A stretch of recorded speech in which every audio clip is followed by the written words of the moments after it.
आज Doubtnut app download करें। Doubtnut पर अपने सभी गणित, रसायन विज्ञान, भौतिक विज्ञान और जीव विज्ञान के डाउट्स का करो सफाया।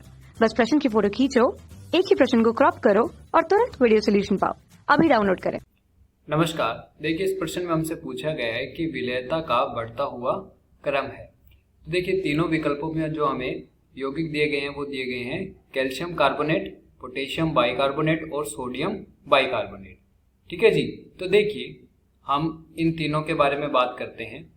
सबसे पहले हम बात करते हैं कैल्शियम कार्बोनेट के बारे में। ठीक है जी।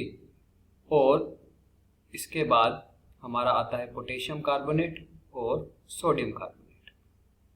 ठीक है जी। तो देखिए, ये जो है हमारा, ये क्या है, कार्बोनेट है एक प्रकार का। ठीक है जी। ये हमारा कार्बोनेट है और ये दोनों जो है हमारे क्या है, बाइकार्बोनेट है। ठीक है जी। बाइकार्बोनेट है। ठीक है जी। अब देखिए, हमें यह पता होना चाहिए कि जो बाइकार्बोनेट्स होते हैं, धातुओं के बाइकार्बोनेट जो होते हैं, उनकी जो विलेयता होती है, उनकी विलेयता ज़्यादा होती है कार्बोनेट की तुलना में। ठीक है जी।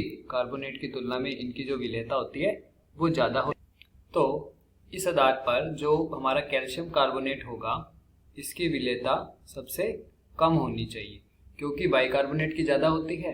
अब देखते हैं बाइकार्बोनेट में पोटेशियम बाइकार्बोनेट और सोडियम बाइकार्बोनेट में से किसकी जो विलेयता है वो ज़्यादा है। तो देखिए, पोटेशियम और सोडियम की अगर हम बात करें तो देखिए, इसमें HCO3 बाइकार्बोनेट जो समूह है ये तो दोनों में ही उपस्थित है। तो फर्क किस चीज़ का है? फर्क है हमारा पोटेशियम आयन और सोडियम आयन का। ठीक है जी। दोनों में ही बाइकार्बोनेट मौजूद है और फर्क किस चीज़ का है इसमें? सोडियम और पोटेशियम आयन का। तो देखिए, जो सोडियम आयन होता है हमारा, सोडियम आयन, इसका आकार जो होता है वो छोटा होता है पोटेशियम आयन से। ठीक है जी। अगर आकार की बात की जाए तो सोडियम आयन का आकार पोटेशियम आयन से छोटा होता है। अब आकार छोटा होने की वजह से जो सोडियम आयन और बाइकार्बोनेट आयन में जो जालक बनता है, उसकी जालक एंथैल्पी का मान ज़्यादा होता है। सोडियम की जो जालक एंथैल्पी होगी, ठीक है जी, एंथैल्पी या जालक ऊर्जा, जालक एंथैल्पी या जालक ऊर्जा का मान ज़्यादा होगा पोटेशियम की जालक ऊर्जा से। ठीक है जी, जालक ऊर्जा से। अब इससे क्या होगा? सोडियम और बाइकार्बोनेट के मध्य का जो बंध होगा ये मजबूत बंध होगा। इसे तोड़ना क्या हो जाएगा? मुश्किल हो जाएगा, जिसकी वजह से जब इसको हम जल में मिलाएंगे तो ये आसानी से बंध टूटेगा नहीं, और जब तक ये बंध नहीं टूटेगा तब तक ये जल में घुलेगा नहीं। ठीक है जी। तो ये जल में जो होता है पोटेशियम बाइकार्बोनेट की तुलना में कम घुलनशील है। ठीक है जी। ये क्या होगा? कम घुलनशील होगा। कारण क्या है? कारण इसका यह है कि सोडियम आयन का आकार जो होता है वो छोटा होता है। ठीक है जी। जिसकी वजह से इसकी जो जालक ऊर्जा है उसका मान ज़्यादा होता है पोटेशियम की जालक ऊर्जा से, और इसकी वजह से क्या हो जाता है? इसके बीच का बंध तोड़ना मुश्किल होता है, और जब तक बंध नहीं टूटेगा तब तक ये जल में घुलता नहीं है। इसलिए ये क्या है? कम घुलनशील है। ठीक है जी। तो अब इस आधार पर अगर हम देखें तो जो हमारा सोडियम बाइकार्बोनेट होगा उसकी विलेयता कम होगी किससे?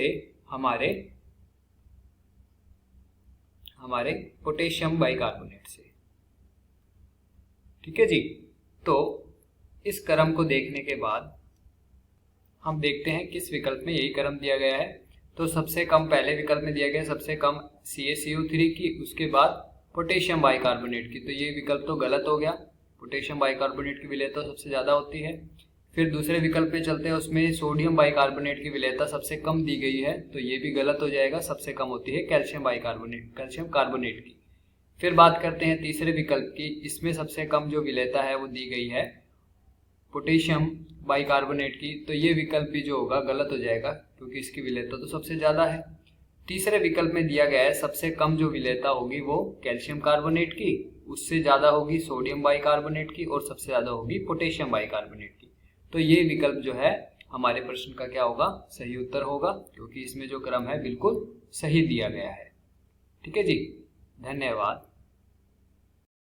कक्षा 6वीं से 12वीं से लेकर नीट, IIT, JEE वो एडवांस के लेवल तक 1 करोड़ से ज्यादा छात्रों का भरोसा। आज ही डाउनलोड करें डाउटनेट ऐप या व्हाट्सएप करें अपने सारे डाउट्स 8400 400 400 पर।